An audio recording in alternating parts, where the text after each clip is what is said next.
স্কানথর্প বিএনপির উদ্যোগে ত্রয়োদশ জাতীয় নির্বাচনের পোস্টাল ভোট ক্যাম্পিং অনুষ্ঠিত হয়েছে।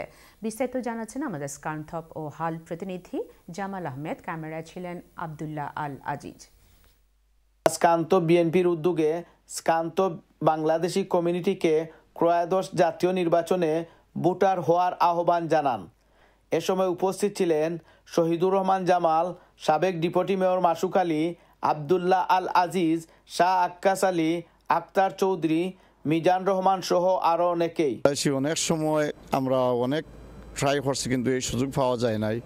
কিন্তু এখন সর্বপ্রথম এই যে ফার্স্ট টাইম একটা অপরচুনিটি মিলছে যে বিদেশে থাকিয়ে আমরা দেশের লাগিয়ে যে ভোট দিতে পারবো, এইটা বড় একটা আনন্দের বিষয়। সরকারকে ধন্যবাদ জানাই যে আমরা বিদেশ থেকে সবাই ভোট দিতে পারবো।